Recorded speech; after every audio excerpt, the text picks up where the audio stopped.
আমরা আজকে শহরের বাইরে যাব, লং আইল্যান্ড সিটি। মাঝে মাঝে ভাবতে পারো যে হ্যাঁ এবার ভিডিও করছো, না দেখতে তো কত কুল লাগতেছে, হ্যাঁ ল্যান্ডস্কেপটা দেখতে ভালো লাগতে পারে, কিন্তু আসলে ভিডিও বানাতে গেলে খুব প্যারা, বুঝছো। আমার সাথে আরেকটা ফ্রেন্ড যাবে, কাইফ, এবং আমার হাতে সময় খুব কম, এই কারণে যেতে যেতে একটু কথা বলবো।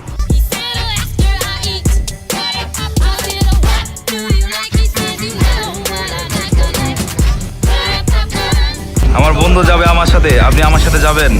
Meet my friend Kaif. সে খুবই একটা ইন্টারেস্টিং পারসন, তার বিষয়ে একটু সামনে কথা হবে।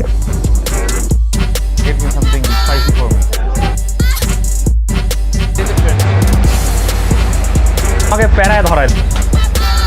That's a nice view. ওই যে মিথিলা আপুর সাথে যে অ্যাড, রবির একটা অ্যাড, সো ওই অ্যাডে তুমি হচ্ছে অ্যাক্টিং করছিলা। হ্যাঁ, আর ওটা কিন্তু বেশ ভালো হিট অ্যাড ছিল, আমি যতটুকু দেখেছি। এটা অমিতাভ রেজা চৌধুরীর একটা অ্যাড ছিল, আগে সবাই চিনবেন। সো যেখানে হৃদয় খানের একটা গান ছিল, হ্যাঁ আমাদের যে লিড অ্যাক্টর ওর হচ্ছে ইয়াঙ্গার ভার্সন হিসেবে অ্যাক্টিং করছিল। হানিফ সংকেত স্যার, মানে আমাদের সবচেয়ে পপুলার যে শো বাংলাদেশে ইত্যাদি, তো ওখানেও তুমি অ্যাক্টিং করতা, রাইট? তুমি যখন কাজ করছিলা, করার পর তোমার কেমন মনে হয়েছিল অ্যাজ এ চাইল্ড? এই সময় আসলে মানে বুঝোই তো, বয়স ছোট ছিল, আমি দেখতাম যে বিশাল বিশাল ক্যামেরাগুলো আসতেছে, চ্যানেলের প্রোডাকশন হাউসের ক্যামেরাগুলো আসতো, ভালোই লাগতো। সবাই আমাকে জিজ্ঞেস করতো যে তোমার কি ক্যামেরার সামনে ভয় লাগে না? আমার কথা হচ্ছে ক্যামেরার সামনে কেন ভয় লাগে, কারণ আমি তো বাস্তব লাইফে যা আছে ক্যামেরার সামনে তো তাই থাকবো।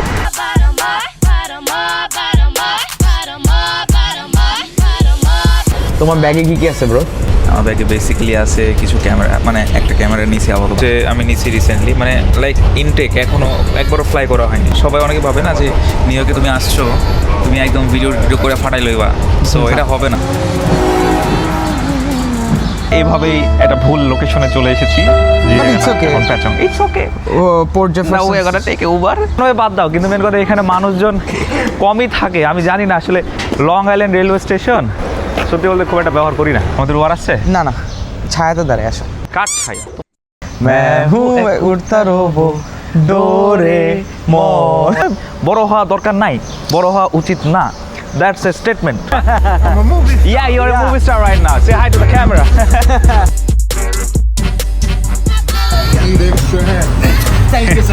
Thank you so much, brother.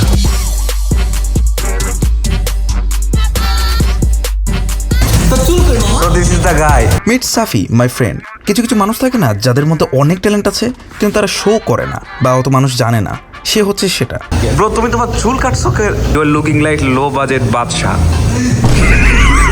কিছুক্ষণ গল্প করার পর আমরা শ্যুটে নেমে গেলাম, কারণ সাধারণত আমি যখন শ্যুট করি আমি কোনো রকম কথাবার্তা বলি না, বা যখন শ্যুটে থাকি তখন শুধু শ্যুটের মধ্যেই থাকি।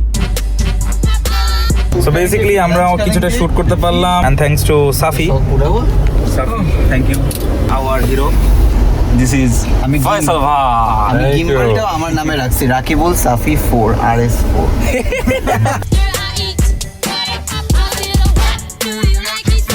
When I say just get the phone out of your pocket and pretend like someone called you. So কাজ শেষ, আমরা একটু চিল করব এখন। আমি খাচ্ছি গরুর বিরিয়ানি, আর আহানা তুমি খাচ্ছ Mutton beef all together. Faisal ভাই, আজকের মতো শুট শেষ। Thanks to Safi cooked. আর বড় ভাই স্যার, এটা দিলাম স্যার ফুটেজ নিয়েছি স্যার। মতো এখানে শেষ, আমরা একটা ড্রোন শট শেষ করবো, রাইট? ওকে, তা আমরা ড্রোন শট শেষ করছি। সো দেখা হচ্ছে নেক্সট ভিডিওতে। সিল দেন ভালো থাকবেন, সুস্থ থাকবেন, অ্যান্ড দেখা হচ্ছে নেক্সট ভিডিওতে। Till then take care. কিন্তু জায়গাটা ইউএসএ ফ্যাসিলিটি আশপাশে হওয়াতে আমরা ড্রোন শট স্যাডলি নিতে পারি। ওয়েদারটা খুব সুন্দর লাগছে। 6:51. ট্রেন চলে আসছে। Huntington will depart in 3 minutes on platform B.